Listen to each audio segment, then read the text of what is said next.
Welcome to மோஷேஸ் கில்லாடி kitchen. ரொம்பவும் ஹெல்த்தியான ஒரு தோசை ரெசிபி தாங்க இன்றைக்கி வீடியோவில் பார்க்க போகிறோம். நிறைய பேர் கருப்பு கவுனி அரிசி தோசையில் சாஃப்டான தோசை எப்படி பண்ணணும் அப்படிங்கிற வீடியோவை கேட்டிருந்தீங்க.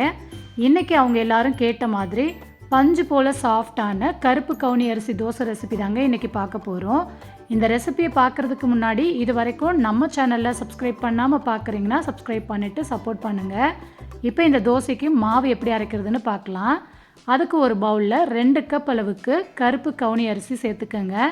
நான் எடுத்திருக்க கப்போட அளவு பார்த்திங்கன்னா 250 ml அளவு இருக்குங்க.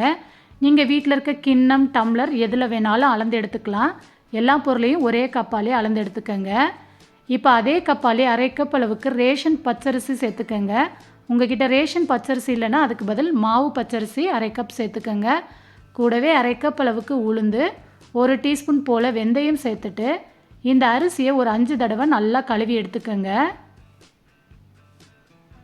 சிறுதானிய அரிசி எல்லாமே ஒரு 5லேருந்து 6 தடவை நல்லா கழுவி எடுத்துக்கோங்க. அதில் அழுக்கு ரொம்ப அதிகமாக இருக்கும், அதனால் ஒரு 5 தடவை நல்லா சுத்தம் பண்ணிக்கோங்க. நான் 5 தடவை நல்லா கழுவிட்டு இந்த அரிசி முங்குற அளவுக்கு தண்ணியை சேர்த்துட்டு இதை மூடி போட்டு ஓவர் நைட் நம்ம ஃப்ரிட்ஜில் அப்படியே வச்சிடலாங்க. மறுநாள் காலையில் நம்ம மாவு அரைச்சிக்கலாம், இருக்கட்டும். இப்போ மறுநாள் காலையில் ஆயிடுச்சுங்க. எந்த கப்பால் நம்ம அரிசி அளந்து எடுத்தோமோ அதே கப்பாலேயே 1/4 கப் அளவுக்கு சிவப்பு அவலை ஒரு பவுலில் சேர்த்து தண்ணி ஊற்றி ஒரு தடவை நல்லா கழுவி எடுத்துக்கோங்க. நான் எடுத்திருக்க அவல் பார்த்திங்கன்னா பேப்பர் அவலுங்க, அதனால் ஒரு தடவை தண்ணியில் கழுவுனாலே போதும், நல்லா ஊறிடும். சப்போஸ் நீங்கள் கெட்டி அவல் எடுக்கிறீங்கன்னா ஒரு தடவை நல்லா கழுவிட்டு அதில் கொஞ்சமாக தண்ணி ஊற்றி ஒரு 10 நிமிஷம் ஊற வச்சுக்கோங்க.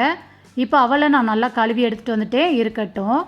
அடுத்து கிரைண்டரில் நம்ம கழுவுன அவலை சேர்த்து ஒரு 2 நிமிஷத்துக்கு நல்லா அரைச்சிக்கலாம். 2 நிமிஷத்துக்கு அப்புறம் நம்ம ஊற வச்சுருக்க அரிசியை கிரைண்டரில் சேர்த்துடலாங்க.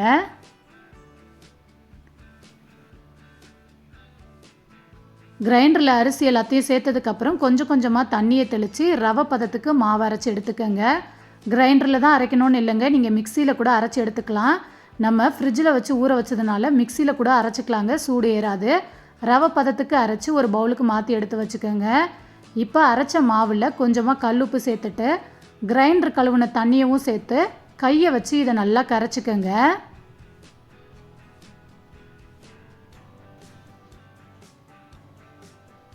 கைகளால் நல்லா அடித்து மிக்ஸ் பண்ணுங்கள். அப்போ தான் உங்களுக்கு மாவு நல்லா புளிச்சு தோசையும் நல்லா சாஃப்டாக வருங்க.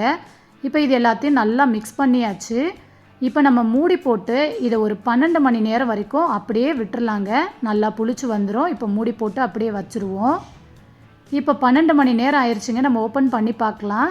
மாவு பாருங்கள் எவ்வளோ சூப்பராக பொங்கி வந்திருக்குன்னு. இந்த அளவுக்கு மாவு நல்லா பொங்கி புளிச்சு வந்துருந்துச்சுன்னா தான் தோசை நல்லா பஞ்சு போல் சாஃப்டாக இருக்குங்க.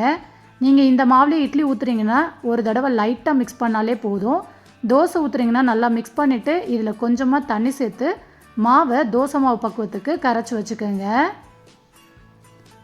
ரொம்ப அதிகமாக தண்ணி சேர்த்துற வேண்டாங்க. ஒரு 3/4 கப் அளவுக்கு தண்ணி சேர்த்து நல்லா மிக்ஸ் பண்ணிவிட்டு எடுத்து வச்சுக்கோங்க.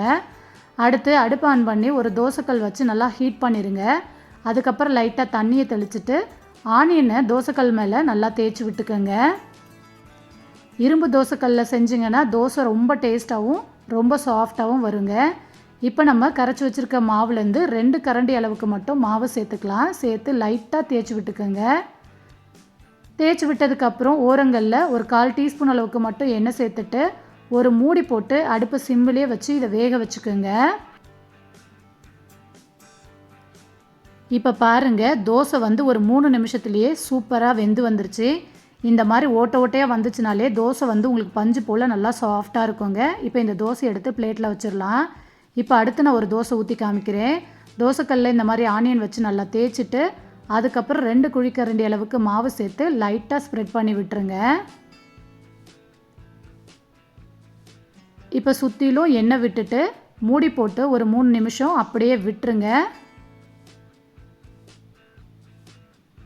3 நிமிஷத்துக்கு அப்புறம் ஓப்பன் பண்ணி பார்த்தீங்கன்னா தோசை நல்லா வெந்து வந்திருக்குங்க. நீங்கள் திருப்பி போட்டு எடுக்கிறனால எடுத்துக்கலாம். நான் வந்து திருப்பி போடலை. இந்த மாதிரி எடுத்தோம்னா ரொம்ப சாஃப்டாக இருக்குங்க. இந்த தோசையோட கார சட்னி, மீன் குழம்பு, சிக்கன் குழம்பு, மட்டன் குழம்பு வச்சு சாப்பிட்டிங்கன்னா ரொம்ப அட்டகாசமாக இருக்குங்க. நான் இன்றைக்கி கார சட்னியோடு வச்சு சர்வ் பண்ணியிருக்கேன். டேஸ்ட்டு ரொம்பவே அட்டகாசமாக இருந்துச்சுங்க. மிஸ் பண்ணாமல் இந்த தோசை ரெசிப்பியை நீங்களும் கண்டிப்பாக ட்ரை பண்ணி பார்த்துட்டு எப்படி வந்திருந்துச்சுன்னு மறக்காமல் எனக்கு கமெண்ட் பாக்ஸில் கமெண்ட் பண்ணுங்கள். இந்த தோசை ரெசிபி உங்கள் எல்லாருக்குமே பிடிச்சிருக்கும்னு நினைக்கிறேன். பிடிச்சிருந்தால் லைக் பண்ணுங்கள், ஷேர் பண்ணுங்கள். மறக்காமல் மோஷிஸ் கில்லாடி கிச்சனையும் சப்ஸ்கிரைப் பண்ணிவிட்டு கூடவே ஆளுங்கிற பெல் பட்டனையும் கிளிக் பண்ணிக்கோங்க. பாய்.